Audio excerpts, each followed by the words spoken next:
Ito naman po mga bossing ko, ang tuyo na luya. Ang tuyo na luya mga bossing ko ay mas nagiging powerful lalo-lalo na sa panghatak ng swerte sa pera.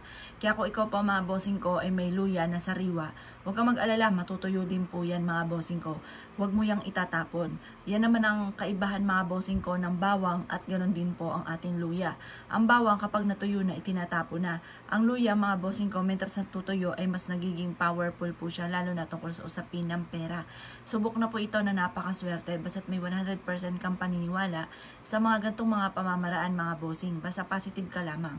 Ngayon po mga bossing ko, ang gagawin po ninyo mga bossing ko, ito po yung ating luya, ay isisiksik po ninyo yung sariwan luya ninyo, isiksik po ninyo sa kahit maliit na maliit lang mga bossing. Isiksik nyo iyon sa inyong pitaka at ang dulot nun ay swerte.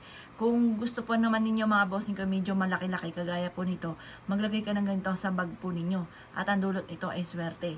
Kung pahirapan sa inyo na kumita ng pera, matapos nyo po itong gawin mga bossing ko sa luya, yan po'y lagi ka namang iaadya kung saan lagi ikaw ay suswertihin. Kung makakita ka ng mga sibol, yung kuntil ng luya, yung sibol ng luya, pwede nyo rin yung ilagay sa inyong pitaka or sa lagayan ng pera. Kung ikaw pa mga bossing ko ay masipag at matyaga at parang saulatula ang inyong pagiging masipag, gamitan nyo ng ganitong mga pamamaraan sa pamamagitan ng luya. Ang amoy ng luya ay nagtataboy ng malas. Ang amoy ng luya ay nagtatawag ng pera.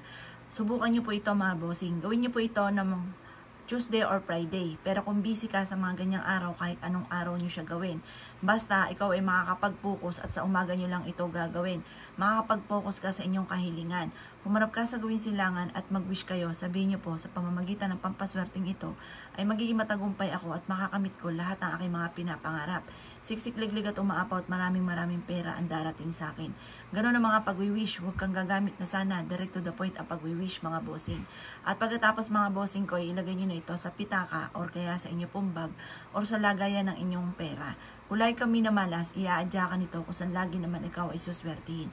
Basta i-mindset nyo na ang lahat ng gusto ninyo ay inyong makakamtan. Walang imposible, basta't ikaw po ay masipag at matyaga. Kaya ako kinaniwala at nais po itong gawin, asya mga boss. Good luck po sa inyo po lahat.